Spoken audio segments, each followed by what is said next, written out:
Creio que alguns de vocês já tiveram a oportunidade de assistir alguma palestra dele presencial. Nessa oportunidade, o professor Ednei vai falar sobre conceitos e fundamentos de segurança em tempos de pandemia, como proceder em caso de emergências, precauções de contaminação do Covid-19 no atendimento, como contribuir para se ter as melhores condições no ambiente de trabalho. Para quem não conhece, o professor Ednei é graduado em Educação Física pela FEFISA, especialista em Fisiologia do Exercício e mestre em Reabilitação. É sargento do Corpo de Bombeiros, professor da Escola de Educação Física da Polícia Militar e na pós-graduação do Hospital Israelita Albert Einstein, e instrutor do Instituto Brasileiro de Atendimento Pré-Hospitalar. É lógico que esse currículo é um mini currículo. Professor Ednei, por favor, fique à vontade. Muito obrigado, Célia. Bom dia a todos. Mais uma vez agradeço a oportunidade do CREF em estar aqui participando com vocês desse momento. Sejam todos muito bem-vindos. Então, hoje a nossa proposta é discutir um pouquinho essas medidas preventivas, né, contra a contaminação do Covid.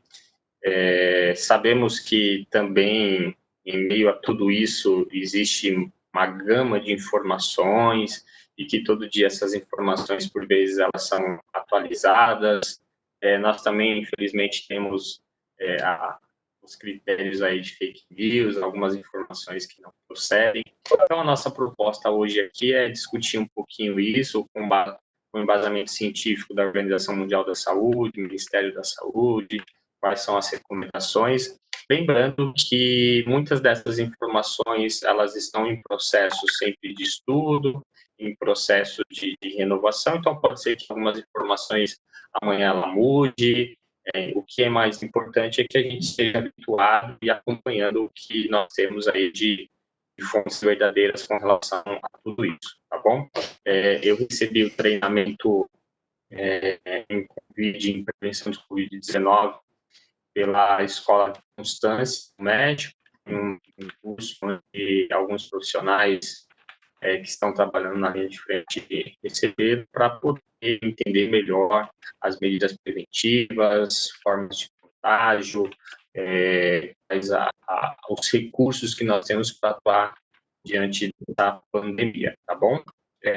Bom, o que é mais importante, Célia? Então, a gente reportou que a Célia comentou das perguntas, tá bom? A gente deixa as perguntas para o final e fiquem à vontade para tirar dúvidas, esclarecimentos. Acho que é um momento muito importante. Eu vejo que essa palestra aqui, na verdade, ela tem que ser um bate-papo, uma troca de informações e que possa ser esclarecedora para todos, tá bom? Então, o que a gente precisa saber de início aí, que o Covid, ele é uma doença infecciosa e que ele se dá por uma gama de vírus. Na verdade, quando nós falamos do coronavírus, para que a gente entenda, nós temos em média aí 7 tipos de coronavírus, né? Dentre eles, nós temos um que causa síndrome respiratória aguda, uma intensidade um pouco mais grave. Nós temos um outro tipo que é a síndrome respiratória do Oriente Médio, e temos o que mais nos acomete, o que mais acomete a sociedade, aí, que é o Covid-19.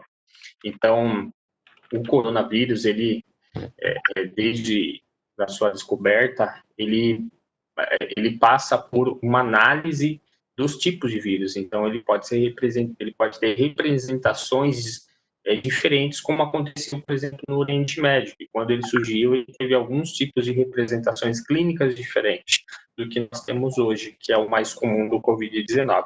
Então, isso é importante deixar claro. O coronavírus, ele pode ser assintomático ou não. Então, quando nós falamos dele ser sintomático, é aquele momento que a pessoa ela vai ter a febre, vai ter tosse, vai ter falta de ar, pode ter infecção renal e até uma dificuldade respiratória, uma consequência mais grave. Em contrapartida, tem pessoas que podem ter Covid-19 e não apresentar sinais e sintomas nenhum. Ou seja, é o momento que ele está assintomático. Esse assintomático, pode ser que a pessoa ela represente, com o passar dos dias, alguns sinais e sintomas, como pode ser que ela não represente. Ela tenha o vírus no seu organismo, porém o seu sistema imunológico está bem fortalecido e ela acaba não tendo esboços de sinais clínicos e de sinais e sintomas, tá bom? Prosseguindo um pouquinho aqui mais à frente. Vamos lá. Ednei, só um minutinho, por favor. Só um minutinho, por favor. Erwin, muitos não estão conseguindo acessar o som. Não estão ouvindo nada que o professor Ednei está falando. Você poderia passar alguma orientação?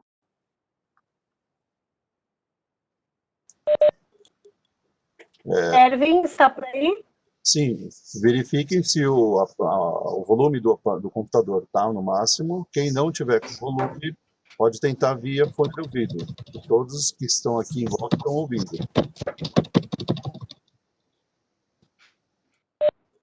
Ok. Só relembrando, perguntas devem ser feitas pelo chat, ok? Lá eu estou acompanhando e respondendo para algumas pessoas, inclusive nesse caso de problemas de som.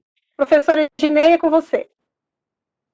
Então tá bom. Bom, Célio, então só reforçando aqui que para aqueles que não ouviram, tá com problema de som, né? Então, o Covid ele é uma doença infecciosa, ele pode se dar por 7 tipos de coronavírus, 7 tipos de vírus diferentes, né? O mais comum hoje que nós temos é o Covid-19, mas nós temos históricos aí do Covid, que acomete a síndrome respiratória do Oriente Médio, a síndrome respiratória aguda, e que o Covid ele pode representar sinais e sintomas, ou seja, o caso sintomático das pessoas que são sintomáticas e o caso de pessoas que acabam adquirindo e não esboçam sinais e sintomas, que é o caso dos assintomáticos, tá bom? Então, para aqueles que não estavam com o som aí ligado, eu só repeti aqui o que nós já estava explicando.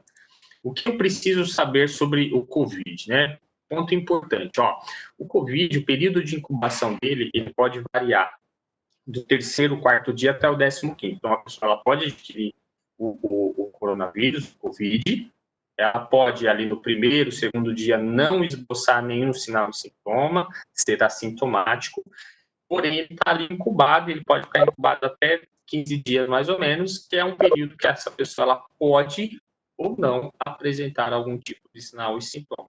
Então, há casos, na literatura e pesquisas, que pessoas com 15 dias de vírus incubado começaram a apresentar sinais e sintomas de febre, tosse, dor na caixa torácica, na frequência respiratória, tá bom? Então, isso daí é importante saber que ele pode ficar incubado. A taxa de transmissão do vírus, ela está hoje em torno de 2,75. Significa que uma pessoa infectada, ela transmite em média para 2 a 3 pessoas. Então, uma infectada pode transmitir para 2 a 3 pessoas no mesmo ambiente. A doença, ela possui uma letalidade, né, em torno aí de 3,4.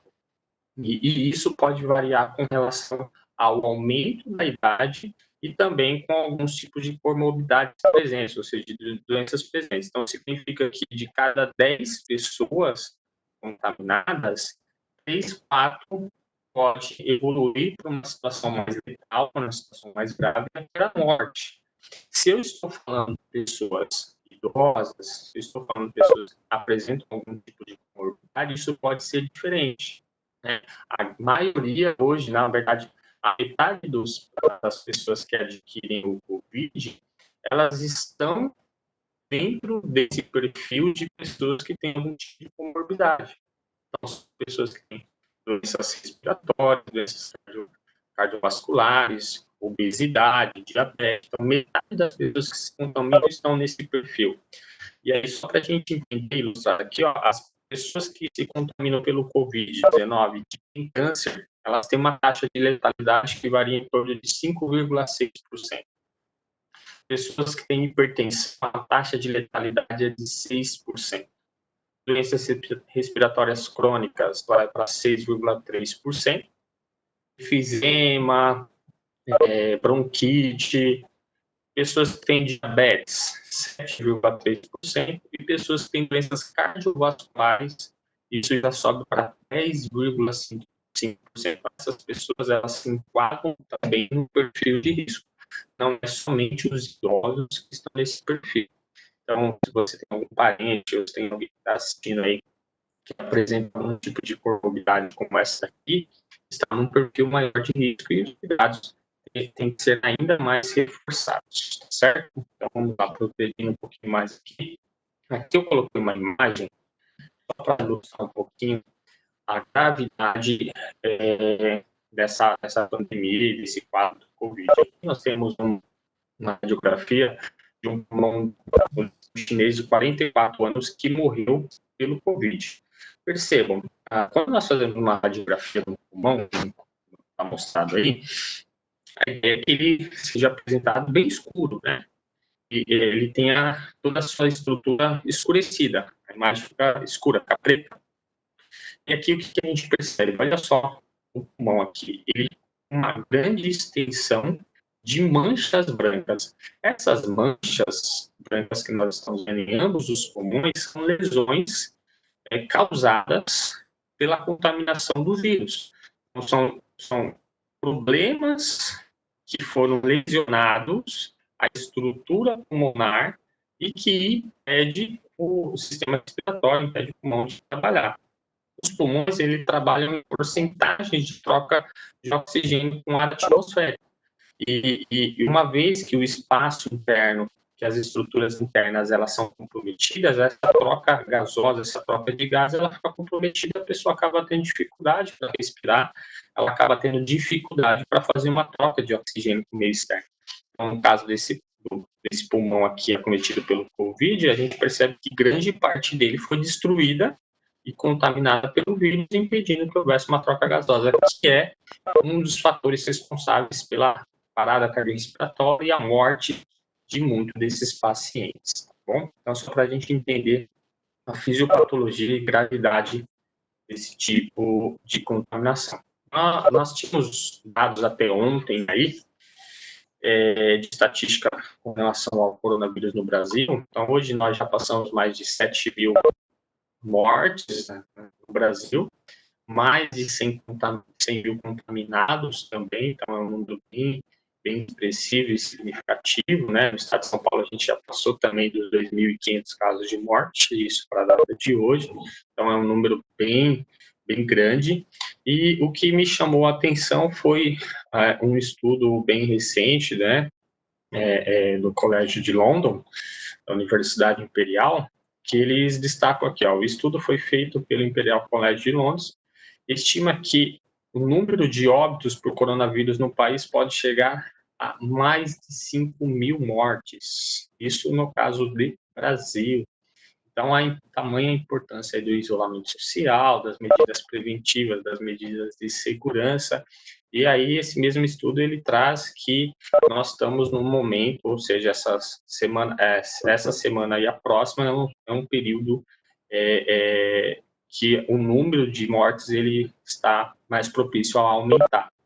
Então, é um momento importante aí de medidas preventivas para a nossa sociedade no geral. Bom, o paciente acometido pelo coronavírus, o que ele pode representar inicialmente de sinais e sintomas? A doença é uma doença, para a ciência, é uma doença muito nova, porém, estudos estão acontecendo diariamente, pesquisas estão acontecendo, os pesquisadores, a área médica está muito comprometida e dedicada a isso. Então, foi feito na área da saúde uma estatística dos principais sinais e sintomas.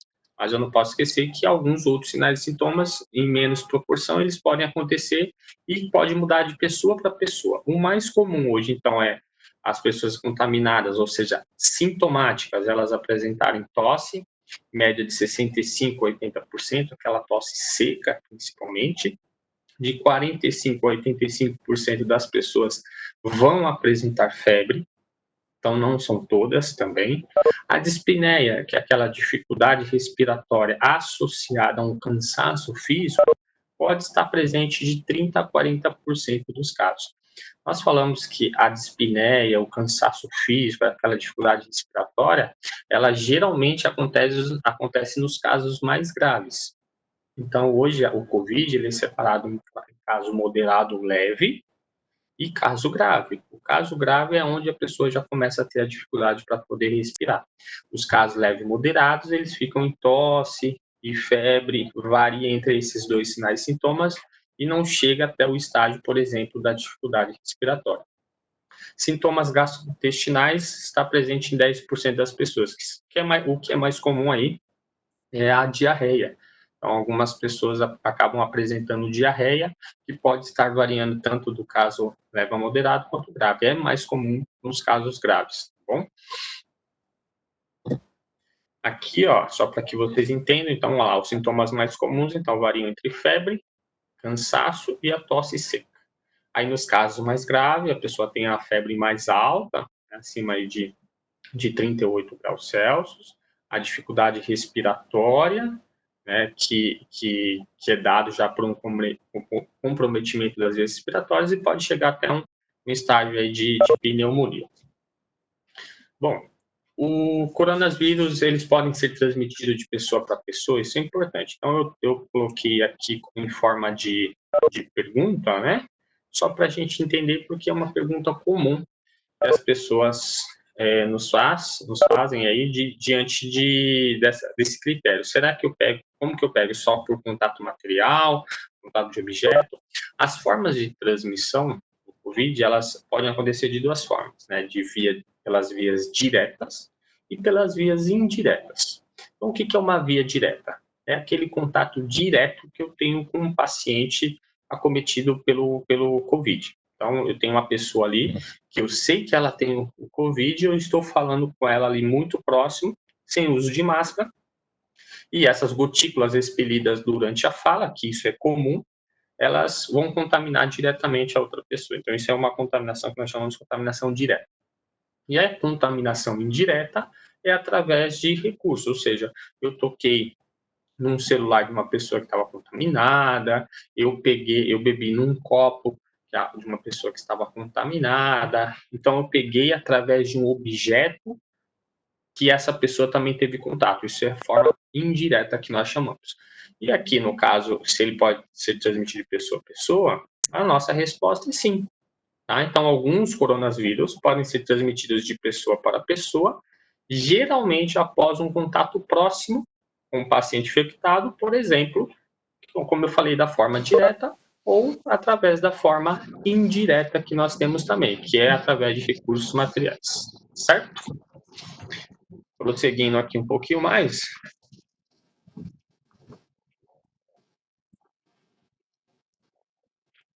Vamos lá.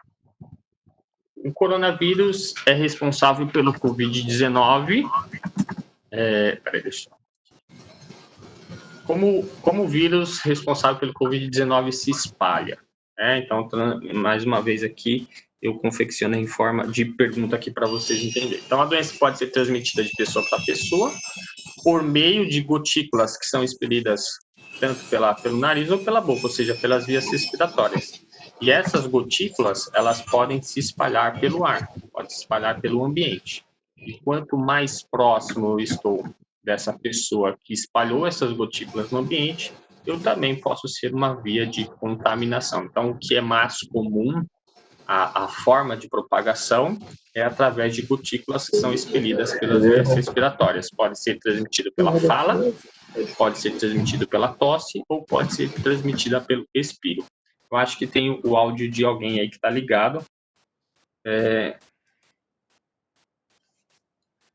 Bom, essas gotículas que são expelidas no momento da nossa fala, no momento da nossa tosse, no momento que nós expiramos, por vezes, elas podem se impregnar em recursos físicos, ou seja, pode se impregnar numa mesa, em um teclado de computador, em uma folha de papel, em um celular, em recursos materiais. Então, não só podem ficar suspensas no ar, que nós chamamos de aerossóis, como elas podem estar fixas também a estruturas materiais. As pessoas pegam Covid quando tocam nesses materiais, quando tem contato com um objeto que essa pessoa que estava contaminada expeliu. Isso é as formas indiretas, certo? Que nós falamos lá também. Aqui eu trouxe um estudo bem interessante, são 2 estudos que nos mostram e nos alertam alguns detalhes importantes que muitas das vezes as pessoas se esquecem, né? Muito está se preocupando com o uso da máscara e a lavagem das mãos. Mas eu não posso esquecer que nas superfícies físicas, essas partículas elas ficam impregnadas e o meu contato indireto com essas superfícies, principalmente em ambiente de escritório, ambiente administrativo, ambientes profissionais fechados, que eu tenho muito contato com o computador, com o celular, com folhas, com recursos materiais, essa contaminação ela pode acontecer pelas vias indiretas. Então, aqui, esse estudo do North Journal English, ele traz uma ideia interessante. Olha só, as superfícies de aço inox, elas podem impregnar o vírus do Covid-19 por até 3 dias, ou seja, 72 horas. Então, se essa superfície tiver contato com o vírus pode ficar impregnado até 72 horas se eles não forem higienizados. As superfícies plásticas, também 72 horas ou 3 dias. Papelão, 24 horas, 1 dia, esse vírus fica impregnado ali. O cobre, 4 horas. Um ambiente fechado, onde uma pessoa ali espirrou, tossiu e jogou partículas suspensas no ar com a presença do Covid-19. Esse ambiente ele pode ficar impregnado com esse vírus por 40 minutos até 2 horas e 30.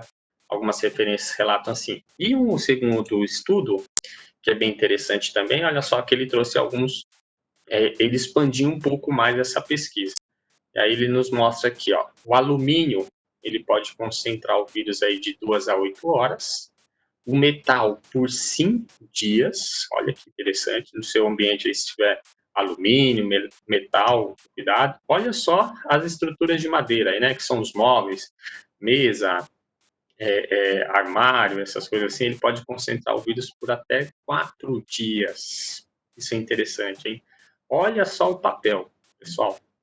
Papel, 5 dias. Então, uma folha de papel, ela pode impregnar o vírus por até 5 dias, se não for ali higienizada e retirado daquele ambiente, se não for tocado, às vezes até com luva. Vidros, 5 dias.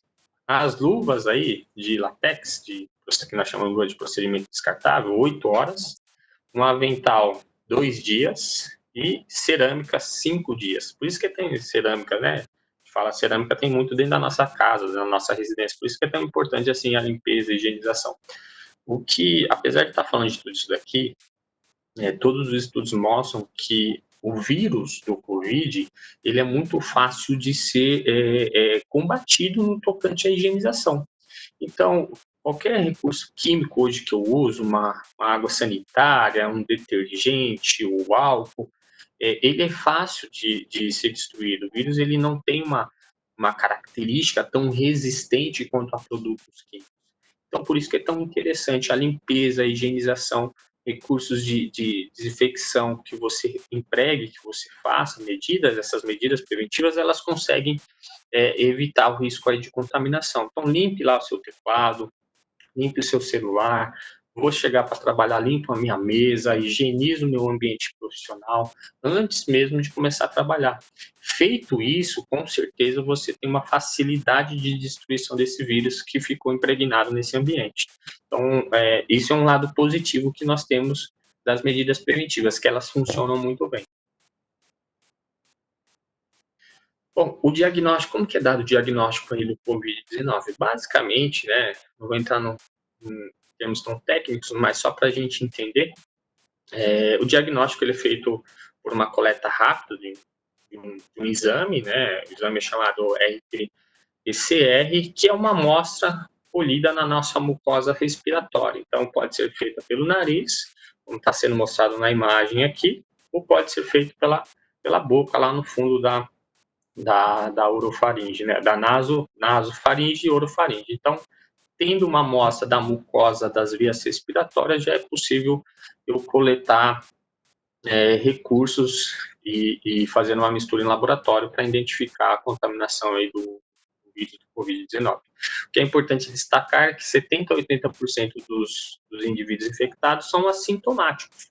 Então, grande parte das pessoas que adquirem o vírus, elas não vão esboçar sinais e sintomas. Então, pode ser que tenha alguém, nesse momento, em algum lugar que está contaminado, mas não está esboçando sinal e sintoma. São os assintomáticos. O seu sistema imunológico está se protegendo e se defendendo contra esse vírus aí.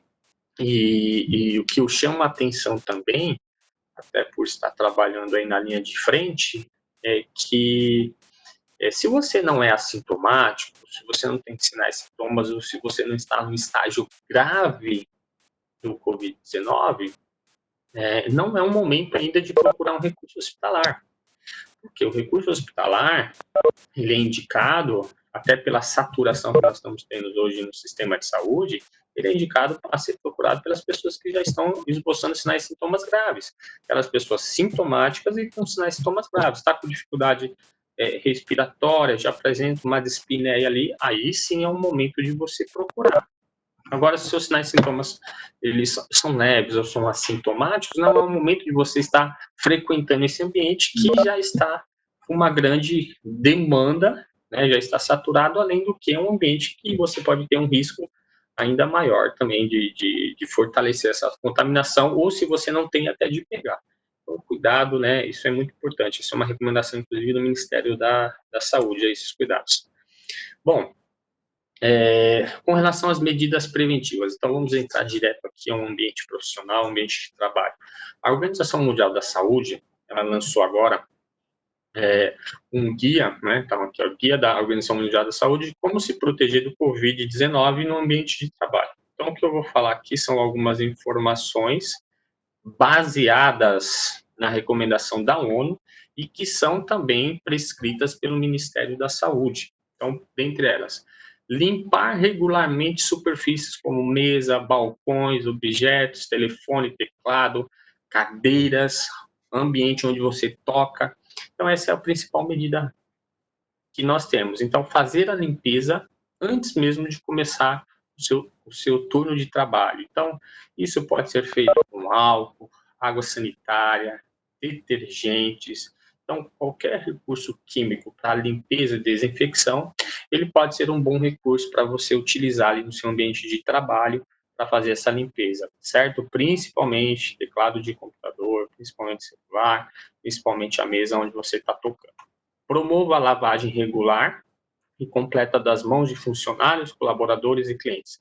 Então, a lavagem das mãos, ela é o mais indicado, ela é o mais recomendado, até porque constantemente você vai estar tocando em outros recursos ou em algum momento pode esquecer, tocar no seu rosto, tocar nos olhos. Então, muito cuidado com relação a isso.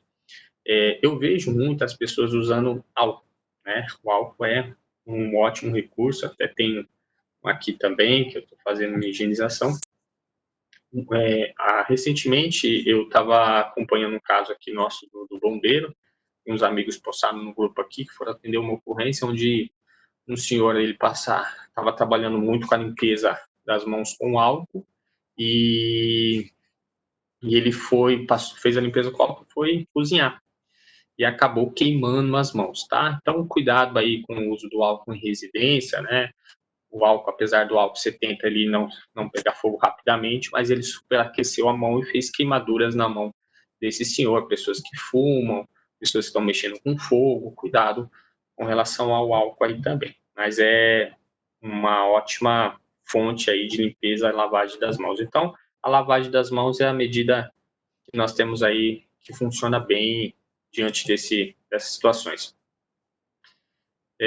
Promova uma boa higiene respiratória do ambiente de trabalho. Isso daqui é legal, né? Falar de promover uma boa higiene respiratória, porque a fonte direta de contaminação nossa é essa. Então, bom, primeiro, utilizar máscaras, as máscaras aí podendo atender as recomendações de serem máscaras descartáveis ou serem máscaras de tecido, a gente já vai falar um pouquinho melhor sobre as máscaras aí e as recomendações.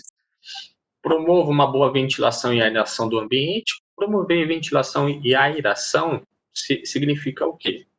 Eu promover uma fonte de entrada e de saída do ar. Então, quanto mais o ambiente está ventilado, então eu tenho uma porta e uma janela, então eu tenho uma entrada e uma saída. Isso é importante. Então, não adianta só o ar entrar e ficar armazenado, mas ele tem que ser renovado. Então, ventilar é o ar entrar. Aerar é fazer a troca, permitir que esse ambiente faça a troca. Por quê? Porque, às vezes, a pessoa ela é muito adepta do ar-condicionado. Então, eu estou tendo ali uma entrada do ar, mas a renovação ela não acontece de forma tão intensa e tão produtiva. Também muito cuidado com a temperatura muito baixa do ar-condicionado, isso é importante. Então, existe uma recomendação da Anvisa com relação à temperatura de ambiente, para evitar até rebaixamento do sistema imunológico, pessoas são mais propícias a resfriados, a gripe. A nossa ideia é proteger o nosso sistema imunológico nesse momento. Então, evite situações que possam rebaixar demais o seu sistema imunológico. Ficar exposto a um ambiente com ar-condicionado, uma temperatura muito baixa, pode deprimir o sistema imunológico e acabar te deixando suscetível a meios de contaminação. Então, o mais ideal é deixar o ambiente ventilado, entrada e saída constante do ar.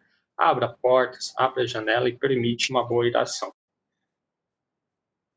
Mantenha afastamento social. Então, o afastamento social, por que é interessante? Principalmente no ambiente de trabalho também. Porque eu não vou ficar com máscara, seja ela descartável de tecido, por todo o tempo que eu estiver trabalhando. Então, eu posso estar no ambiente de escritório, eu ter mais pessoas trabalhando. A ideia é que essas pessoas se afastem, o ambiente seja bem ventilado e aerado, e eu posso até ficar sem máscara, mas eu tenho que manter o quê? Um distanciamento. Porque se essa pessoa tossir, se essa pessoa espirrar, eu estou a uma boa distância. Ou até se ela falar, ela pode falar a uma longa distância sem emanar partículas que eu possa inalar isso, tá bom?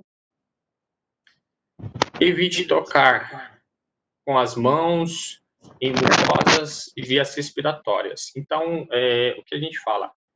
Deixa lá o álcool do seu lado, deixa um recurso de limpeza, esteja sempre lavando as mãos, porque em algum momento você está ali trabalhando e repentinamente esquece, passa a mão no olho, passa a mão na face, coça alguma região, e isso pode ser uma via de contaminação. Então, muito cuidado com isso. Está tocando em papel, está tocando em recurso material, teclado de computador, e depois usar a mão para coçar uma mucosa, por exemplo, dos olhos. Tá bom? Lembrando que nós temos também o Covid-19, ele pode causar conjuntivite, bom, em alguns casos aí. Bom, com relação aqui, chegamos aqui no ponto principal, com relação ao uso das máscaras, então nós temos uma recomendação aí da Organização Mundial da Saúde, uma recomendação do Ministério da Saúde, com relação ao uso das máscaras, tanto em ambiente externo quanto no ambiente interno. Então, primeiramente, o que vocês precisam saber? Sobre a eficiência das máscaras caseiras na proteção. Então, como que funciona? Então, eu tenho alguns tipos aqui de recomendações. Então, hoje, o que nós sabemos é que a máscara modelo N95 é a mais recomendada, pelo tipo de material que ela apresenta, pelo filtro que ela tem aqui, que permite uma aeração dela. Então, ela é a máscara mais recomendada porque ela tem uma efetividade aí muito alta. Então, ela é muito alta na sua eficiência contra a contaminação pelo vírus. Aí a gente vem mudando aqui os tipos de materiais, por exemplo, o filtro de papel melita também se enquadra num perfil de eficiência muito alto. Aí descemos um pouquinho aqui alto, malha de algodão em 2 camadas, ela se enquadra numa eficiência alta. Se eu tenho malha de algodão de 3 camadas, ela já passa por uma eficiência muito alta. Então, dependendo do tipo de material que é confeccionado essa máscara, ela vai me dar uma eficiência muito alta ou uma eficiência um pouco mais baixa. Vamos ver outro modelo aqui. Toalha de papel Scott-Brite em 3 camadas também se enquadra aqui na classificação de eficiência alta. Agora, descendo um pouquinho aqui, ó, malha 100% de algodão, 1 camada. Já vai para o moderado, eficiência moderada. Então, vamos lá. TNT, gramatura 40, 3 camadas, fica também moderada. Se eu tenho agora, vamos lá, para o baixo aqui, ó, papel toalha Scott-Brite, 1 camada somente, já cai para o baixo. E no último aqui, o muito baixo, tá lá embaixo, TNT gramatura 40, 1 camada. Ou seja, pessoal, se eu for confeccionar, se eu for comprar uma máscara, tente fazer uma análise de qual tipo de material, quantas camadas tem, para que melhore a sua eficiência de proteção, para que melhore a sua proteção, para que melhore o seu convívio com o uso dessa máscara, certo? Então, eu vou até deixar esse materialzinho aqui com vocês, vou mandar para a Célia enviar para vocês, que é uma fonte bem legal aí que a gente tem de consulta. Bom, com relação à recomendação, vamos lá. Recomendação do uso da máscara. Primeiro, antes de colocar a máscara, eu devo lavar muito bem as mãos. Higienize suas mãos, porque você vai pegar na máscara. Então, qual que é a recomendação? Eu cheguei no meu ambiente profissional, limpo o meu ambiente profissional, faço a higienização do meu ambiente profissional, limpe as suas mãos, lave muito bem as mãos, e aí, se eu for colocar a máscara, que eu esteja com essas mãos higienizadas, tá certo? O primeiro passo aí. Segundo passo, coloque a máscara com cuidado, de modo a cobrir a boca e nariz. Amarre ela com segurança, minimizando espaços vazios. Olha só, dentro do aspecto que nós chamamos de biossegurança, na área da saúde, só para vocês terem ideia, um dos momentos de maiores contaminações que o profissional de saúde pode ter, no âmbito geral, é o momento de retirada e colocação do EPI, que é o equipamento de proteção individual, que é o quê? Máscara, óculos, avental. Então, assim, o uso da máscara, se ele não for feito de forma correta, ele pode até se tornar um meio de contaminação, certo? Então, eu coloquei minha máscara, andei, peguei ônibus, peguei metrô, me desloquei, cheguei no meu ambiente profissional. Na hora de tirar essa máscara, se eu tirar ela de forma incorreta, eu posso até me contaminar por vírus que possam ter impregnado nela. Então, a colocação e a retirada é um momento importante, tá bom? Então, vamos lá. E é importante, eu tenho aqui 2 modelinhos. Tem um descartável e tem um de pano. Bom, o que é importante? A minha mão está higienizada, então estou com as mãos higienizadas, ok? Quando eu for colocar essa máscara, eu devo pegar pelas alças laterais, não pegar na parte da máscara. Por quê? Porque senão eu contamino, se minha mão não for muito bem limpa, tá? Eu posso contaminar. Então, a gente evita pegar aqui, sim, pelas alças laterais, tá bom? Trago pelas alças laterais ela até minha face, passo lá nas orelhas, atrás, e estou com as mãos livres. Aí, o que eu faço? Eu tenho que observar se a parte superior... Oi? Edilei, você está mostrando? Agora está aparecendo você. Obrigada. Okay. É que antes não estava aparecendo a sua imagem, ok? Tá bom. Então, o que eu preciso observar? Que, com o elástico, segurando pelo elástico por fora, ok? Eu trago a máscara até minha face. E aí passo atrás da orelha. A parte superior da máscara, ela tem que fechar o meu nariz. Coloco lá na parte superior. E a parte inferior, ela tem que estar abaixo do meu queixo. Então, 2 pontos importantes a parte superior está na parte média do seu nariz e a parte inferior estar abaixo do queixo. Então, a máscara, ela não pode ficar na ponta do seu nariz. Ela tem que ficar na linha média do seu nariz, ok? Ela tem que ficar nessa linha média aqui.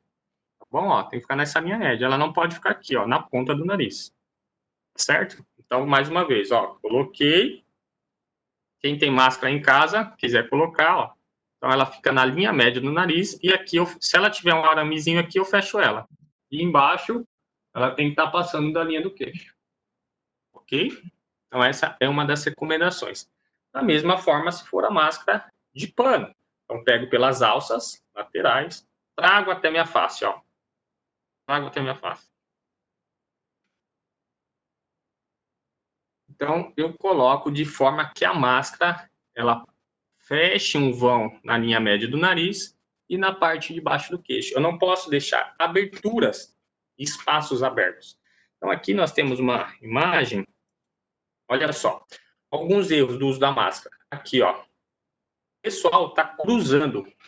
Fazendo o quê? Cruzando aqui, torcendo e cruzando. Aí, o que acontece? A máscara, ela fica uma abertura aqui nessa lateral, fica um vão. E nesse vão eu posso ter entrada ali de aerosóis com risco de contaminação. Então, o correto da máscara é que as alças estejam passando atrás da orelha e aqui na lateral ela esteja bem fechada. tá bom? Não deixa ela ficar aberta na lateral. Isso acontece também se a máscara for muito grande, como é o caso aqui. Se ela for muito grande, ela vai ficar entrando pelas bordas, por baixo, pelas laterais, por cima. Então, a máscara ela tem que ficar bem ajustável ao seu rosto. Então, tem que estar bem ajustadinha, certo? E o uso incorreto dado aí pela maioria das pessoas, né? Que é o quê? Usar a máscara no queixo, pessoal. Coloca a máscara aqui embaixo. Ah, mas eu tô andando na rua, eu tô falando, a máscara tá contaminando, tá entrando bactérias. Aí daqui a pouco eu pego e faço isso daqui, ó. Essas bactérias que ficaram entrando aqui, esse vírus entrou aqui, eu jogo agora para as minhas vias aéreas. Então, não é ideal. Coloquei a máscara, fechei, eu só vou retirar no meu ambiente profissional, tá certo?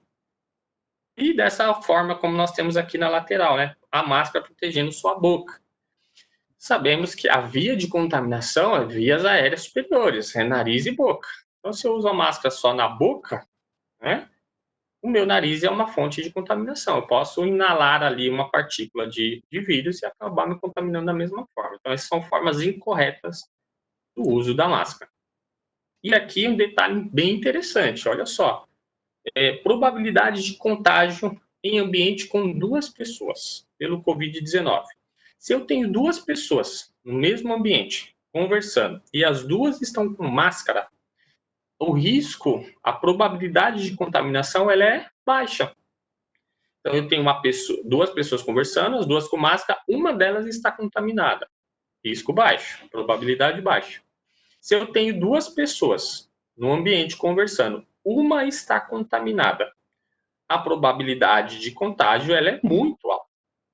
Agora, se eu tenho 2 pessoas no ambiente conversando, uma contaminada sem máscara, e eu não estou contaminado, mas estou com máscara, ainda assim existe a probabilidade alta de contágio.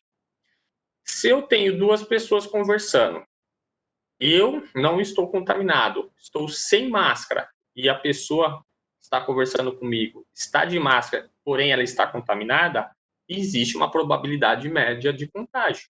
Isso significa o quê? Que quando eu coloco a máscara, eu estou protegendo a mim e uma segunda pessoa.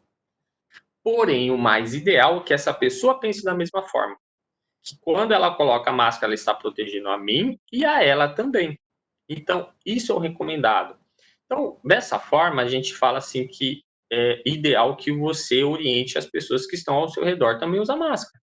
Que você também oriente as pessoas que estão do seu lado a fazer o uso correto dessa máscara, bem como você. Você se protege, protege a terceiro, da mesma forma ela. Então, levem isso em consideração, né? Se no seu ambiente de trabalho você está usando, mas a pessoa que está do seu lado não está usando, ainda existe uma probabilidade ali que nós consideramos alta de contágio.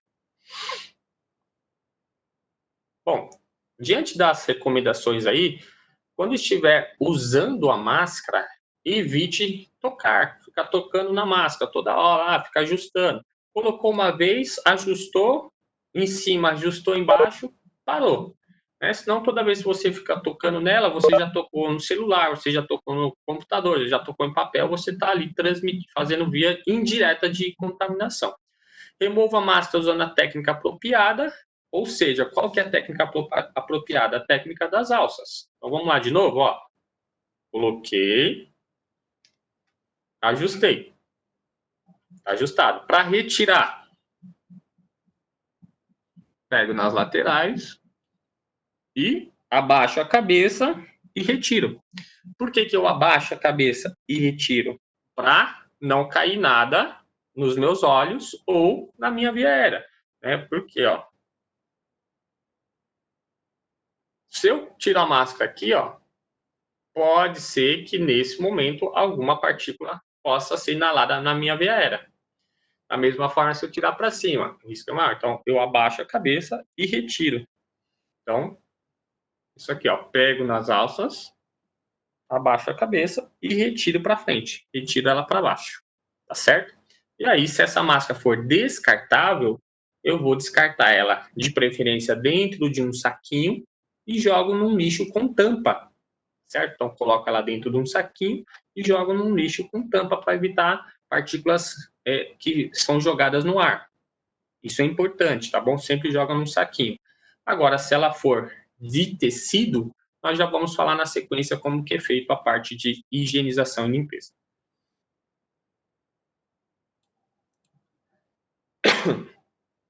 Recomendação, vamos lá. Então, com relação à parte aí da máscara de tecido, o que a gente recomenda aí para vocês?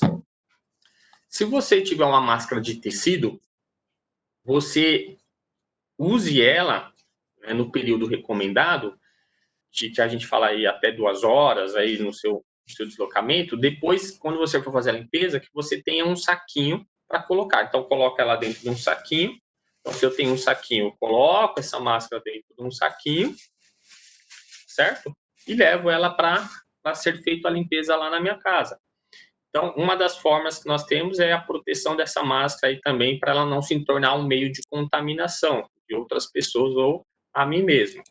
E depois, chegando em casa, você vai fazer a limpeza dessa máscara de tecido. Como que é feita a limpeza da máscara de tecido, tá?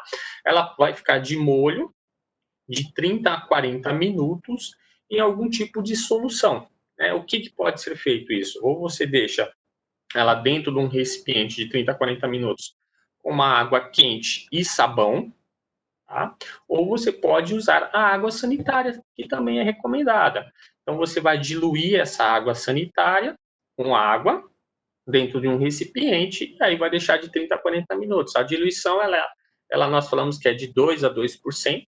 Então, seria 10 ml de água sanitária para 500 ml de água potável. Isso é uma recomendação que nós temos para potencializar a ação da destruição aí dos vírus, bactérias, tá bom? Então, deixar de molho de 30 a 40 minutos dentro de alguma solução é uma medida que eu tenho correta para fazer a limpeza e higienização dessas máscaras. E depois deixar secar. O que é importante também é você deixar secar muito bem.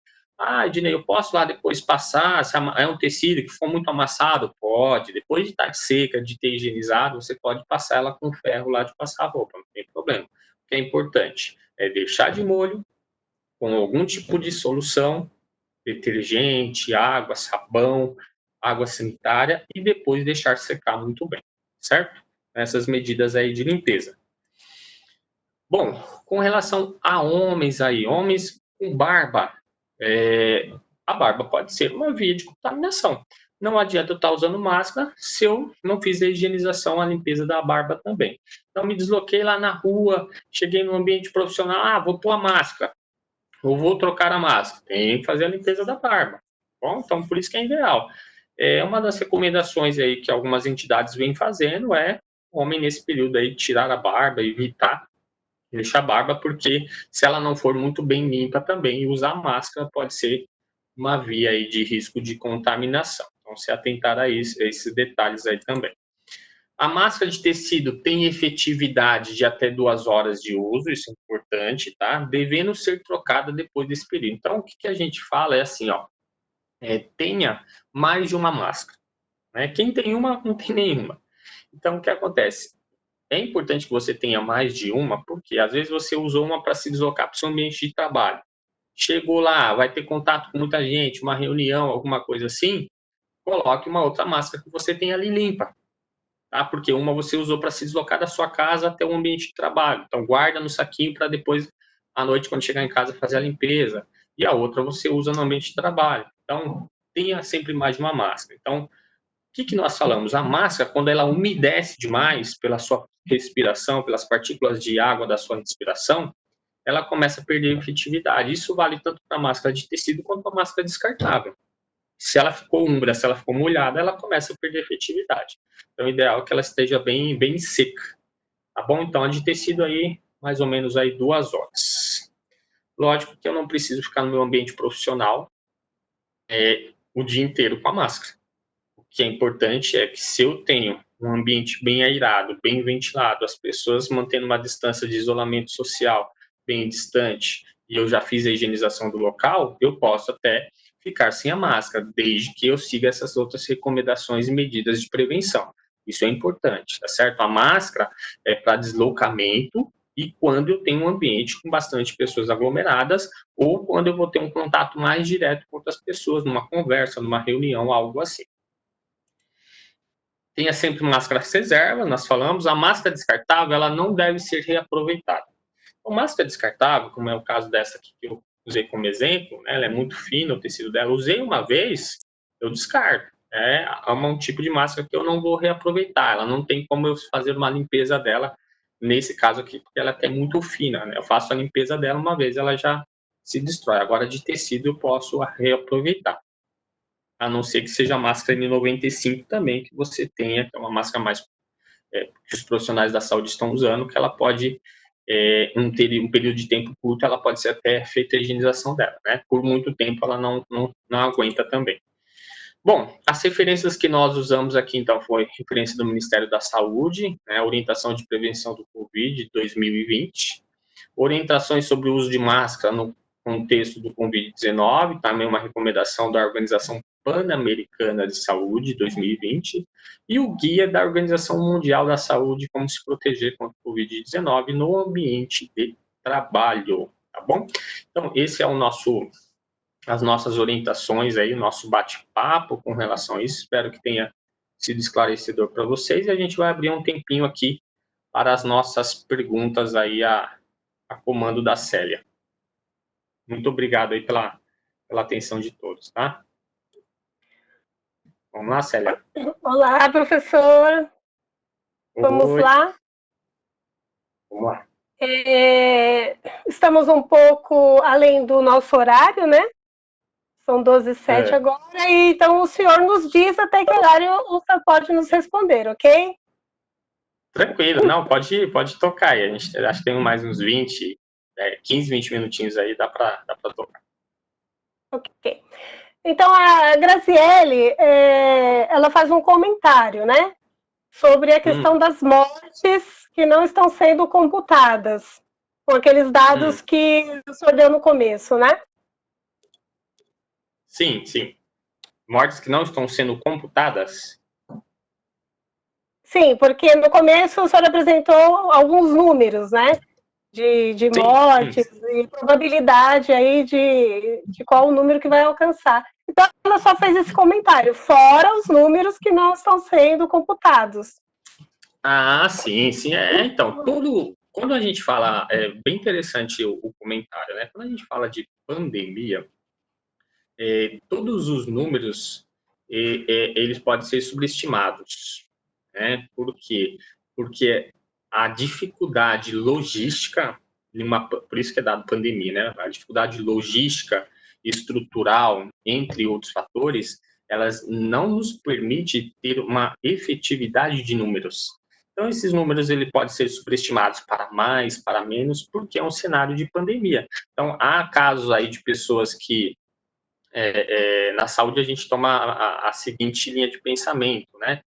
Em tudo que eu vou fazer na área da saúde, agora eu suspeito de coronavírus. Eu vou atender, como nós tínhamos feito uma palestra aí semana passada, eu vou atender uma vítima de parada cardiorrespiratória, eu vou suspeitar que ela tem Covid. Primeiro, suspeitar por uma medida preventiva e até porque eu não sei a causa ali que gerou isso. Então, os números, eles são sempre subestimados, tanto para mais quanto para menos, e é o que está acontecendo, né? Alguns estudos estão relatando que a intensidade da pandemia nessas 2 semanas, ela vai aumentar em torno de mais 5 mil mortes. Pode ser isso para mais ou pode ser para menos, são números subestimados. Por isso é dado, né, a terminologia aí até de pandemia. É bem legal o comentário aí. Ok, professor. A Alessandra, ela pergunta se quem teve neoplasia não maligna tem o mesmo risco de percentual apresentado para câncer. Pode. Então, lesões ou patologias relacionadas tanto a câncer quanto problemas respiratórios, elas podem ser uma fonte, né? Até porque o organismo ali ele tem uma certa debilidade que pode fazer com que esse organismo esteja com um sistema imunológico um pouco mais deprimido e possa, assim, ser uma fonte de potencializar até a a infecção devido ao coronavírus. Então, pode sim, tá? Então, qualquer tipo de patologia que esteja relacionada vias respiratórias, cardiovasculares ou tumorais, mesmo não sendo maligna, ela pode, em algum momento, deprimir o nosso sistema imunológico e fazer com que esse organismo seja um potencial para a contaminação do coronavírus aí, tá bom? Ok. Sobre a questão da higiene, né, que você estava falando, de como fazer a higienização, a Graziele faz um outro comentário, né? O que mais tem no CREF é papel. Sim, sim, sim. E, então, assim, ó, o que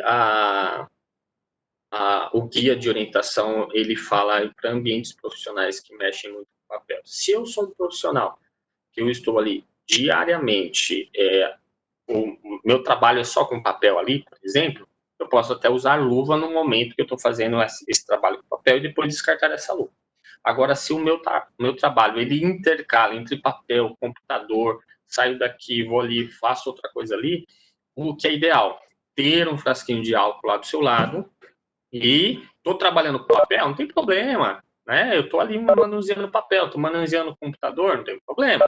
Agora, se eu parei de fazer essa atividade para ir fazer uma alimentação, para tomar um café, para ir falar com outra pessoa, eu terminei meu trabalho, é o momento de higienizar.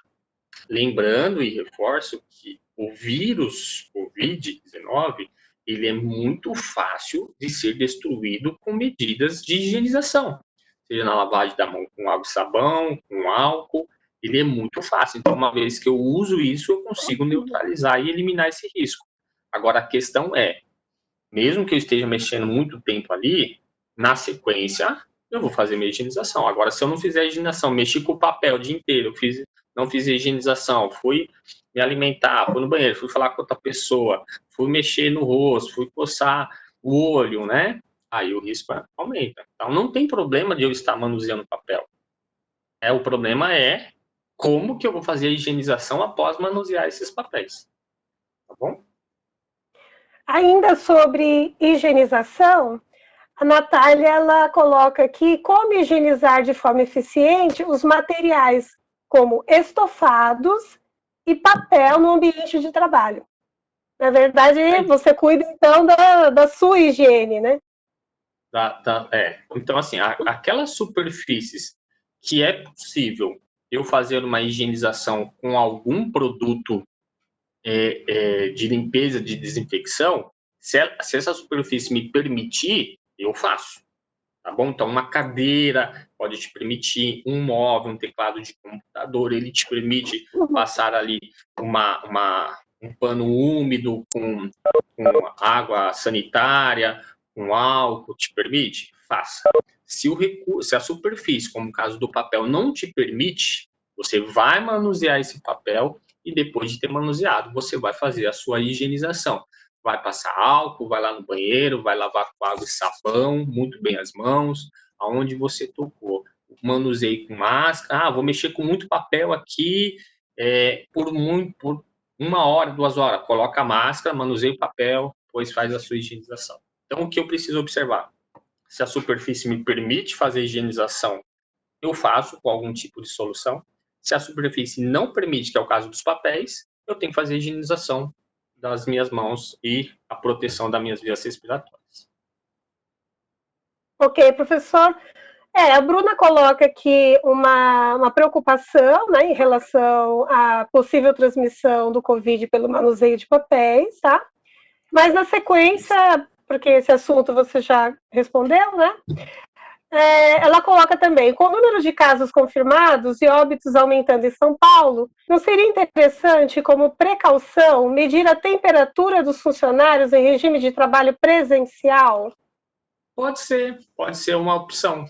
Pode ser uma opção aí você ter, dependendo do ambiente profissional, se você tem um volume de frequência de pessoas e se você tem um público que também se enquadra num perfil de potencial risco, você pode adquirir essa medida. Professor, eu posso adquirir a medida no meu ambiente profissional, eu tenho lá um termômetro digital, eu posso? Pode, não tem problema algum, né? O que eu preciso só tomar cuidado é como avaliar essa questão da medida aí de segurança, né? O que o Ministério da Saúde e a Organização Mundial da Saúde, elas recomendam, né? Se a pessoa ela tem sinais e sintomas, mesmo que sejam leves, de uma possível contaminação, ou teve contato com pessoas, com familiares que estão contaminados, a recomendação é de um isolamento social dessa pessoa também.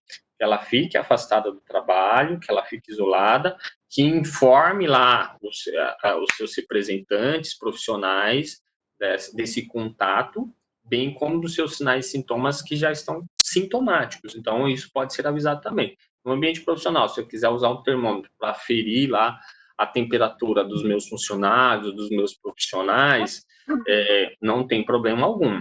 Né? Lembrando que eu tenho que saber como direcionar muito bem caso eu tenha ali um profissional com uma temperatura mais elevada, com alguns sinais e sintomas específicos, eu tenho que criar um protocolo de orientação para ele de afastamento do ambiente profissional. Isso pode ser feito.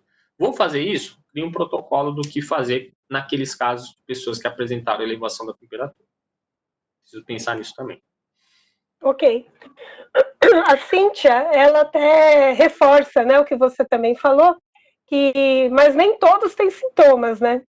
Nem todos têm sintomas, são assintomáticos, né? Então, por isso, como o vírus, ele é caracterizado como assintomático e também sintomático, por isso que nós temos que fazer as medidas preventivas. Por isso a necessidade da boa higienização do ambiente, da boa higienização das minhas mãos e, dependendo do ambiente que eu estou, do uso da máscara. Por isso a necessidade do o ambiente bem aerado, bem ventilado, tudo isso. Então, assim, por esse motivo de ser assintomático, eu posso ter uma pessoa com um sistema imunológico muito bom, muito fortalecido, se alimenta bem, tem prática de atividade física, ela tem o vírus, mas não esboçar sinais e sintomas nenhum, ela ser assintomática. Em contrapartida, eu posso ter uma outra pessoa ali que teve contato comigo e pode ser contaminado. Então, assim, hoje na literatura ainda não se sabe, né, ainda não se sabe se uma pessoa que tem a contaminação e está assintomática, se ela pode ser um meio de contaminação para outras pessoas. Ainda não se sabe. Tá? Ok. A Bruna, tem aqui, eu vou juntar a Bruna e Rodrigo. A Bruna, ela faz o seguinte comentário, o cenário ideal seria o maior número possível de pessoas estarem em quarentena, justamente pelos assintomáticos. E o Rodrigo, ele fala do que mostrou ontem na televisão, em relação ao estudo chinês, que fala das partículas de Covid que ficam suspensas por determinado tempo no ar. Não seria complicado, no estágio de ascensão do vírus que estamos, retomar o trabalho presencial? Então, é o que nós chamamos de aerossóis, né? Chamar essas partículas são aerossóis. Essas partículas, uma forma que eu tenho da sua medida preventiva é realmente o distanciamento, né? O distanciamento lá de 1,5 metro a 2 metros. Então, tem um estudo que ele mostra que, ao falar, né, mesmo de forma invisível ali, eu consigo expelir partículas no ambiente a uma distância de 50 a 80 centímetros no ato de falar. No ato de tossir, isso vai para aproximadamente 1 metro, 1,20 m, e no caso do espirrar, isso pode ser uma distância até de 2,5 m a 3 m. Então, a forma que nós temos, lógico que o isolamento social, ele é a melhor medida, a melhor medida, nós sabemos disso. Porém, atendendo a critérios institucionais, governamentais e políticos, a determinação, por vezes, de voltar, ela se faz necessária em cima de medidas de afastamento, de higienização, de uso de máscara e tudo mais, né? Então, por exemplo, a minha profissão de bombeiro, por exemplo, eu não tenho opção de ficar por um longo período afastado. Então, eu tenho que trabalhar. como muitos outros profissionais. Então, o que eu devo levar em consideração a isso? O distanciamento, o afastamento, a evitar o contato físico e criar medidas preventivas. Então, essa é a melhor atitude, mesmo sabendo que no ar tem partículas, só que o que eu preciso lembrar é que essas partículas, elas ficam suspensas a uma distância muito próxima, né? Se eu tossir aqui, a pessoa está a 2 metros, a 3 metros da minha distância, ela não vai ter contato com essa partícula. Essa partícula, ela vai se degradar para o ambiente, ela vai cair lá no ambiente, ela vai cair numa superfície, de um computador, de uma mesa, de uma cadeira ou no solo. Tá? Então, por isso a necessidade de limpeza. Por isso que o ambiente tem que estar bem ventilado. Não significa que eu tossi, que essa partícula ela vai ficar no ambiente rodando, né, por 2, 3 horas. Não necessariamente isso. Mas concordo que o isolamento, o afastamento social é muito importante. Ok. Apenas revisando o Rodrigo, que a próxima pergunta que ele faz é muito parecida com essa, Rodrigo, então não vou repetir, ok? O Shiro, ele coloca aqui, solução com nitrato de prata também elimina esses vírus? Olha só, como eu disse, né, qualquer substância, qualquer solução que entre dentro dos critérios de limpeza e desinfecção, comumente, então é uma solução específica para isso, para limpeza e desinfecção, ela consegue combater o vírus impregnado em superfície, ela consegue. Tá? Como eu disse, o vírus, né, graças a Deus a ciência conseguiu verificar que o vírus ele é facilmente destruído por soluções específicas de limpeza e higienização. Então, desinfetante, detergente, bicarbonato, nitrato, álcool, água sanitária, são todos recursos, soluções químicas para limpeza e desinfecção, eles conseguem agir sobre essa superfície e neutralizar. Ok. Mais uma participação aqui do Rodrigo. O ambiente de academias, onde é comum, por exemplo, hiperventilação devido aos treinos, suor excessivo e considerável circulação de pessoas. Seria prudente orientar o retorno das atividades nesse ramo, neste momento de franca ascensão de contaminação e mortes pelo vírus? Olha só, o que não é prudente é uma aglomeração de pessoas, ou seja, eu ter muitas pessoas num espaço físico tão curto, e que essas pessoas elas tenham muito contato com secreções de outras pessoas. Então, olha só, vamos lá só para ilustrar um pouquinho. Se eu tenho uma pessoa num ambiente de academia fazendo o seu treino ali, vamos lá, eu tenho uma academia aqui, estou fazendo meu treino individual, eu estou sozinho nesse ambiente com um frasquinho de álcool, eu vou lá, antes de treinar, limpo o meu aparelho, faço o meu treino, limpo o aparelho, higienizo minha mão. Isso vai representar um risco para mim? Não. Né? Desde que o ambiente esteja bem ventilado, tome todas as medidas. Agora, eu tenho várias pessoas treinando, várias pessoas tendo contato físico, várias pessoas tendo contato de proximidade, secreções, de suor, de fala, de partículas, vai aumentar o risco de contaminação? Sim. Então, o que eu preciso levar em consideração é assim, todo o ambiente com aglomeração de pessoas e com baixas medidas de higienização, ele vai ser um ambiente de risco? Sim. Isso pode ser até dentro da sua casa, pode ser qualquer outro ambiente, até academia. Agora, se eu tenho uma abertura de academias sem tomar medidas de segurança, sem tomar medidas restritivas, sem tomar medidas de afastamento e de higienização, vai se tornar um ponto de contaminação? Sim. Então, o que eu preciso levar em consideração são formas de emprego de higienização, e são formas de administrar e gerenciar como vai ser o fluxo de pessoas. Né? Eu vi que alguns lugares estavam falando aí de abrir com restrição de número de pessoas dentro da academia, de 4 a 5 a cada 40 minutos. São medidas que precisam ser pensadas. Tudo ainda é muito novo num cenário que nós estamos vivendo de pandemia do Covid-19. É tudo muito novo. Então, o que nós temos que pensar e trabalhar é junto, seguindo o quê? Recomendações básicas que a gente sabe. que é o que aumenta o número de contaminação, tá bom? Ok.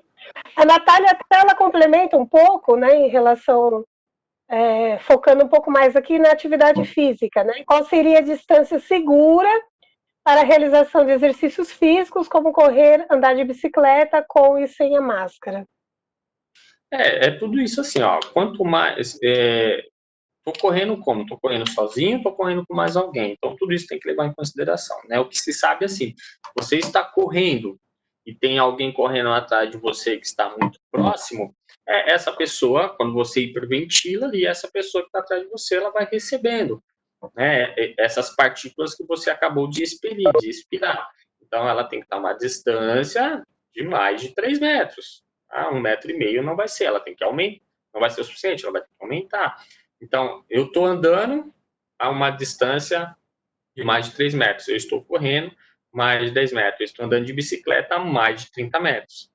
No entanto, que as pessoas falam que se você estiver correndo com alguém, que você corra do lado, pareado, a uma distância de 1,5 metro a 2, mas pareado. Evitar que a pessoa fique atrás de você ou que você fique atrás de alguém.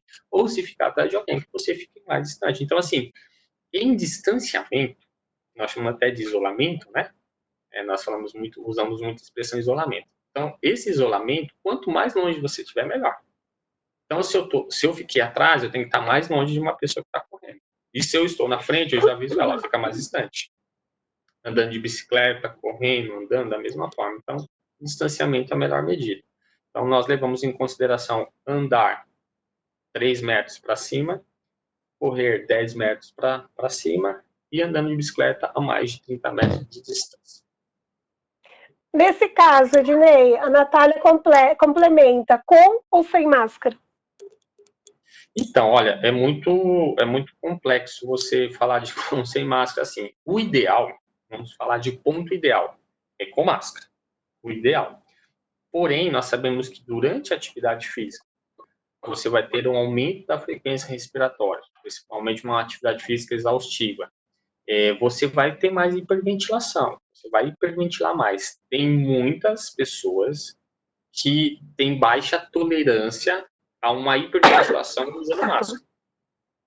Tá? Se eu estou fazendo um exercício físico de baixa intensidade e que não me permite tanta hiperventilação, e eu consigo ter esse controle de hiperventilação com o uso da máscara, é melhor que você use. Mas aí também vai numa questão de aderência. Tem pessoas que não suportam, né? Correr ali, hiperventilando de forma exaustiva e tá usando a máscara. A pessoa, ela fica mais ofegante, ela acaba tendo uma dificuldade até para hiperventilar. Mas se você me perguntar o que é mais correto, é usar máscara. Isso é o mais correto. Estou andando de bicicleta ali, fazendo um passeio de bicicleta, ali um treino mais leve, vou usar máscara? Poxa, se puder usar máscara, é melhor, use a máscara. Ok. O Luiz pergunta como limpar a barba fora do ambiente doméstico. Então, a limpeza da barba, ela é dada aí mesmo com água e sabão, tá bom? Ela pode ser feita com água e sabão, então vai lá na pia do banheiro, água e sabão e faz a higienização, tá bom? Então, estou lá fora do ambiente, estou no ambiente profissional, cheguei lá na minha empresa, vim me deslocando na rua, no carro, no meio de condução, chega lá, vai lá no banheiro, higieniza suas mãos, lava bem as mãos primeiro, e aí vai lá e higieniza a barba, né? Existem alguns higienizadores também, que você pode comprar, adquirir de barba, que também pode ser feito, mas o mais ideal é lavar com água e sabão, e aí depois lava a mão e coloca a máscara. A Daniela, ela coloca aqui que o uso de máscaras prejudica a comunicação dos surdos, como ela, que necessita de leitura labial. Desse modo, ela pergunta como vai ser a comunicação no trabalho presencial com todos os funcionários usando máscara? Aí, nesse caso, tem que fazer uma adaptação, né, para esse perfil, onde vai ser necessário a retirada da máscara. Então, aí eu vou fazer aqui, eu coloquei a máscara.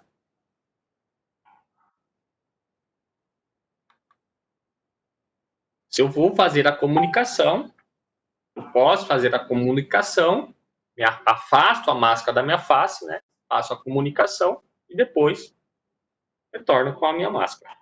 Então, assim, adaptações. Vou ter que fazer essas adaptações. Então, se eu tenho, né, esse perfil de pessoas trabalhando, eu vou ter que me adaptar a essa situação.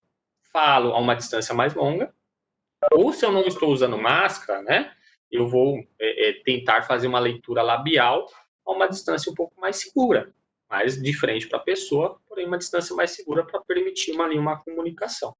Eu vou ter que criar medidas adaptativas. Ok. A Selma, ela coloca como higienizar a máscara N95. Usar lisoforme aerosol é suficiente? Sim, é suficiente. Tá? Você pode usar o lisoforme, você pode usar até água sanitária na limpeza ali externa dela e você consegue. Tá bom? Todos esses recursos E, de portanto, o higienização e limpeza. Portanto, o lisoforme é eficiente também para desinfectar sapatos, bolsas, etc. Né? Natália que pergunta. Sim, sim. Okay. Como eu disse lá, reforçando, o que você usar de soluções de limpeza e higienização, você consegue uma boa higienização de qualquer recurso, qualquer superfície. A Elaine faz um apontamento também que é interessante. Ela está na sede, faz o uso da máscara, né? É obrigatório ali dentro, mas ela bebe muita água, tem que tirar toda hora, e sem falar que usa óculos também, o que ela relata aqui como uma dificuldade. Só para mim entender, isso ela está falando, ela estando no ambiente de trabalho, é isso? Como que é? Não entendi, desculpa. Sim. Não, eu acho que a questão aqui é ter que tirar e colocar a máscara toda hora, uma vez que ela bebe muita água, que também é indicado, né, beber bastante líquido, e também ela tem o uso de óculos, então essa dificuldade de tirar, colocar a máscara toda hora e manter a higiene.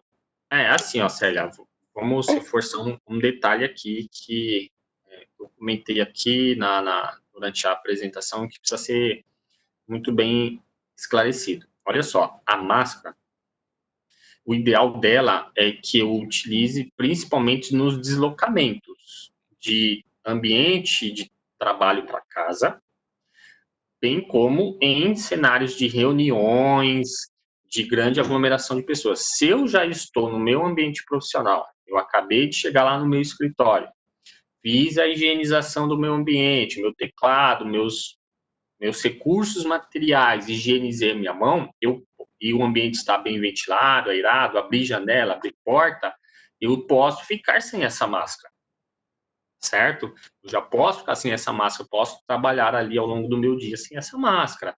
Então, vou beber água normalmente, vou seguir minha rotina normalmente. Agora, vou para uma reunião onde eu vou ter contato com mais pessoas, vou me deslocar para ir almoçar, vou me deslocar para ir embora para casa, eu vou recolocar minha máscara. A máscara, mesmo a de tecido, ela não é para você ficar o dia inteiro com ela. Lembrando que a de tecido lá, o ideal é ficar com ela 2 horas, senão ela começa a ficar umedecida. Mesmo a N95 também tem suas recomendações, não vou ficar o dia inteiro com ela, tá certo? Então, assim, no ambiente de escritório, afaste mais as pessoas, mantenha uma distância de segurança, faça higienização do seu ambiente, abra janelas e portas, ventile bem o ambiente, pode ficar sem a sua máscara.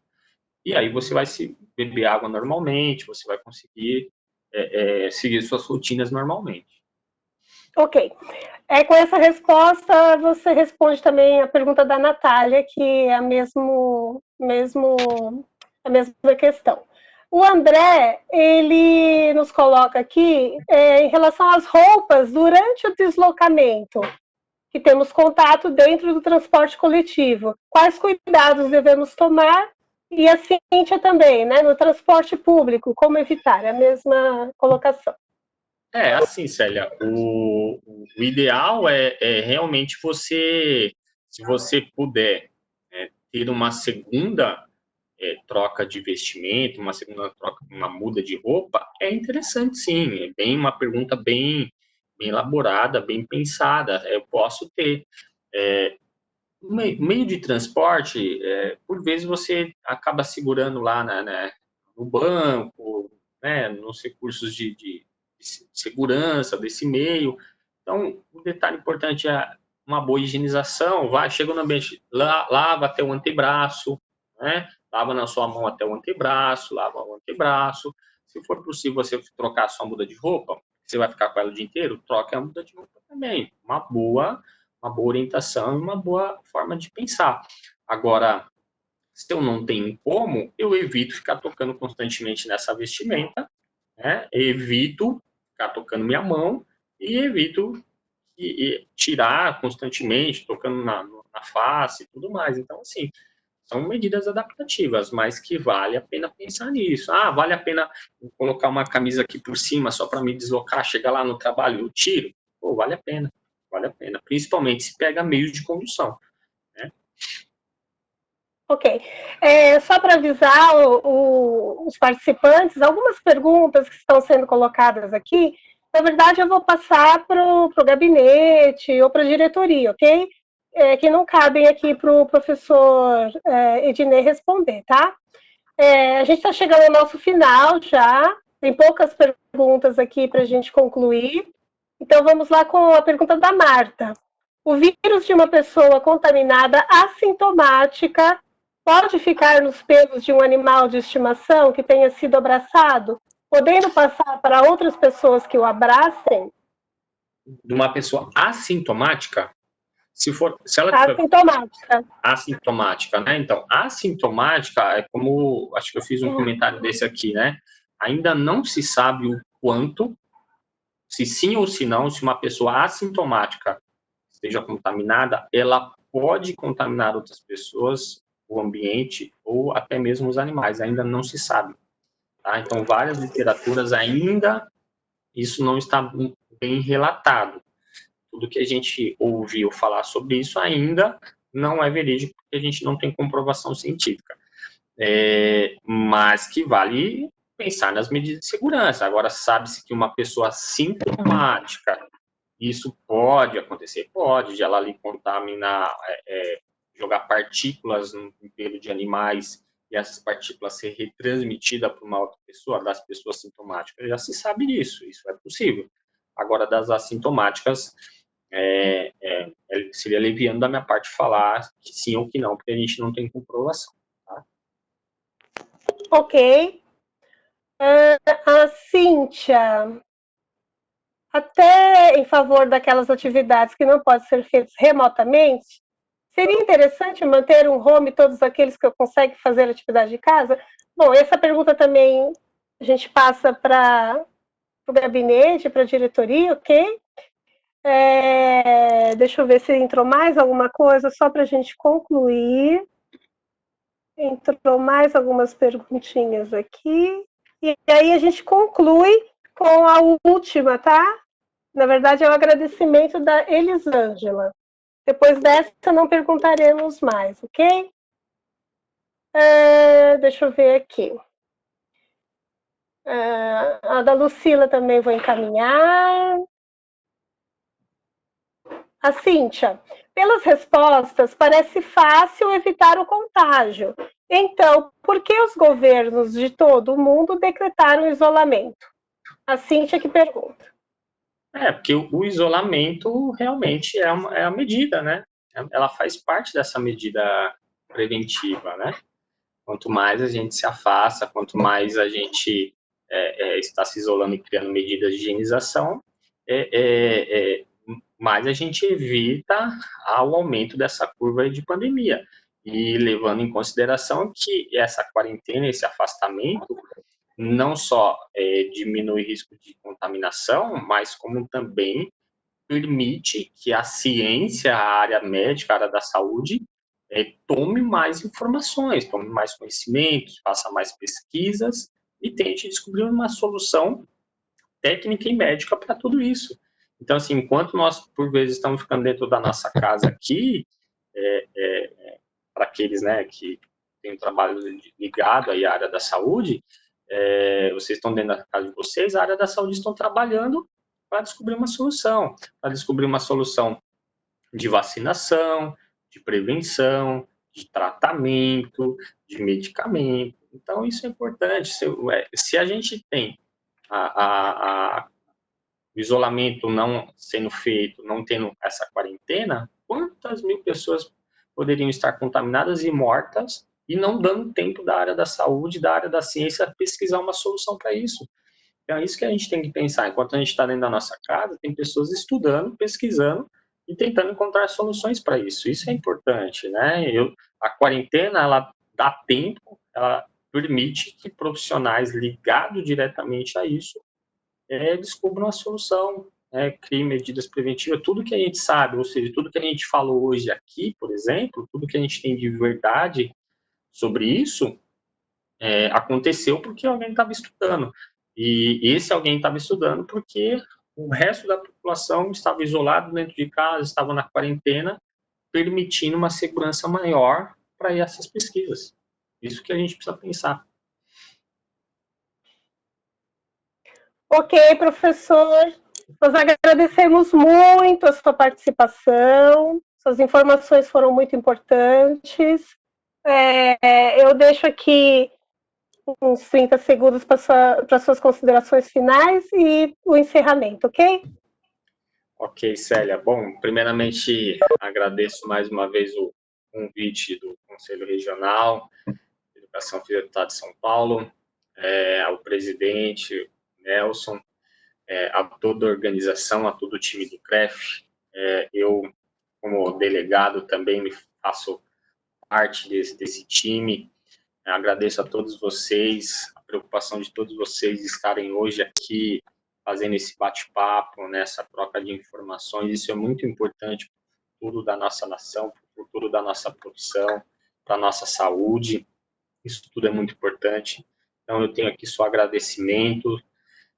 Sigam as orientações, se cuidem, cuidem da família de vocês.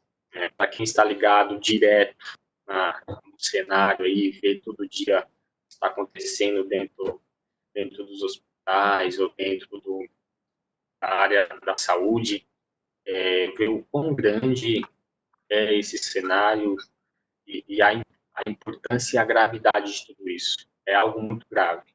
Precisamos entender isso. Então, se previnam, cuidem dos familiares, se cuidem, sigam medidas de segurança e estou à disposição. Se vocês precisarem, está aí o meu contato, aí o meu e-mail, Instagram, contato através do CREF. Então, mais uma vez, obrigado pela oportunidade.